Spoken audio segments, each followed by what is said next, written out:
Welcome to The Right Question. I'm Daphne Gray Grant, and my topic today is reducing or eliminating cliches. I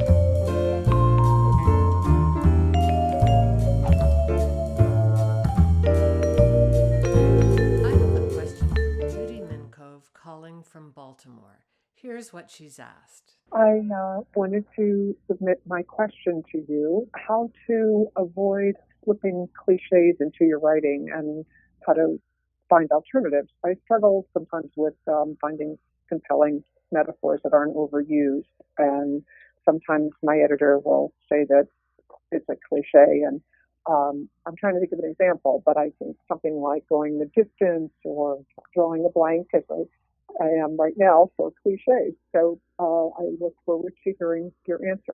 Thanks for your question, Judy. Let me start by putting your mind at rest about one crucial issue. It's entirely natural and normal that your first draft should be filled with cliches. Why? Because cliches are expressions that are used a great number of times. Yes, they've been used so much that they're no longer interesting or effective, but they're in your mind precisely because of that overuse. You're familiar with them, and if you're writing quickly, cliches are bound to spring to your mind. And don't criticize yourself for that. What I like to call your crappy first draft should have lots of problems. In fact, if your first draft doesn't have enough problems, that likely means you've been writing too slowly and spending too much time editing or polishing when you should have been writing. So much as you hate those cliches, welcome them because they're a sign that you've been writing quickly enough.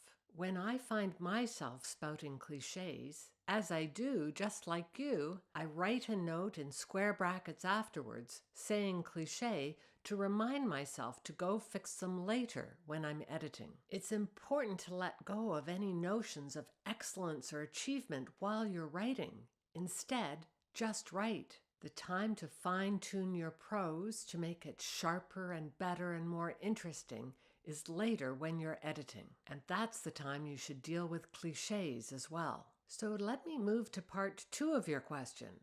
How do you transform those worn and tired expressions into something more interesting? Start by analyzing the core message of the cliche and try to find a different way to say it. For example, the phrase "a level playing field" might be reworded to the expression "fair."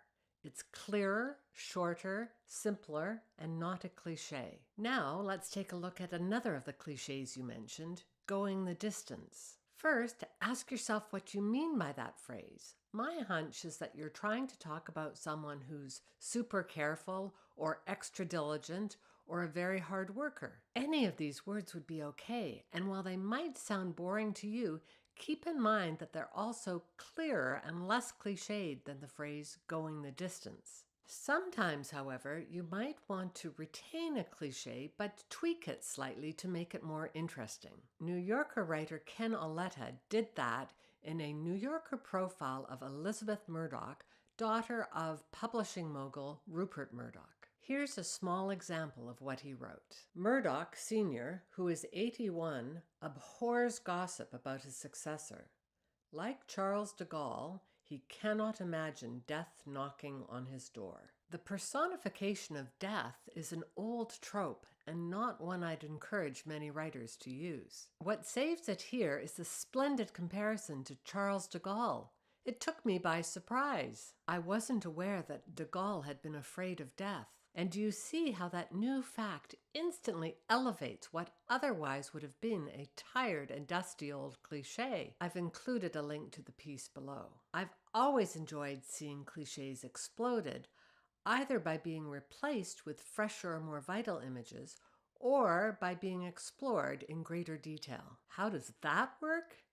Here's an example from a book I read several years ago, The Grief of Others by Leah Hager Cohen. The book tells the story of a mother who has just discovered that her newborn baby has anencephaly.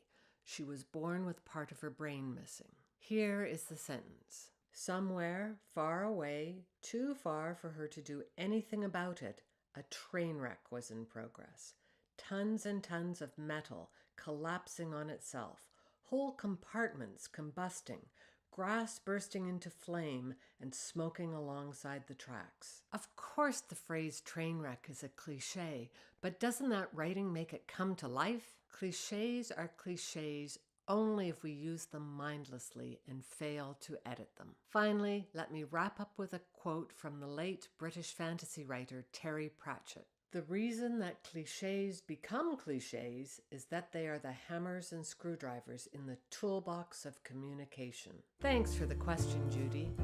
Don't be too hard on yourself. Just make dealing with clichés a key part of your editing process.